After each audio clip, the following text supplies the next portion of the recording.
LSU's Free Speech Alley, or FSA, used to be something called a free speech zone, which is an area on campuses where free speech is allowed. However, in 2013, LSU no longer limited free speech just to FSA, but according to Permanent Memorandum 79, free speech can take place in all quote-unquote public areas. Colin O'Mealy, the regional director for the Young Americans for Liberty, can often be found in FSA campaigning for his organization. He has done work all over the United States exploring universities' free speech policies and warns of the dangers of free speech zones. A lot of campuses have what's called a free speech zone, and it really harms the conversations people have because it removes people from locations where those conversations are really helpful. The 2013 change was important to expanding free speech at LSU, but did not change the necessity of Free Speech Alley. FSA is still one of the most trafficked places on campus, with people setting up daily, ready for some face-to-face conversations. A thing like Free Speech Alley takes you away from the internet.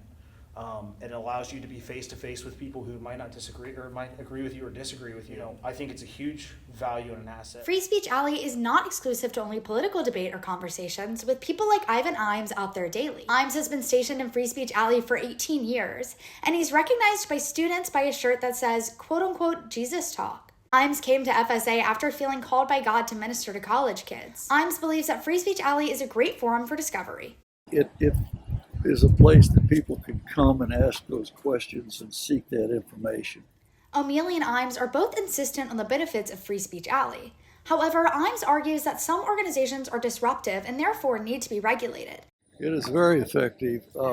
It is not very well policed. There's even a group that used to come down from Mississippi. I haven't seen them much recently, but they were very outlandishly argumentative. O'Mealy warns of regulations on free speech, but agrees that it only works as long as people are respectful. However, the two both agree that FSA is essential and helpful for sharing ideas, especially recently. I would just recommend that in a dark time where our country is going through, no matter what political side of the aisle you're on, we still need to have respectful dialogue. O'Mealy and Imes both encourage anyone who wants to go out to Free Speech Alley to do so. Well, just to come out and park and plant, put a sign up what you want to talk about, and see if you can attract people to ask questions. Free Speech Alley is a place for all forms of expression and is a luxury for LSU students. I've seen every type of form of tabling you could think of, from people selling their t-shirts to different forms of opinion on politics to different types of faith groups. I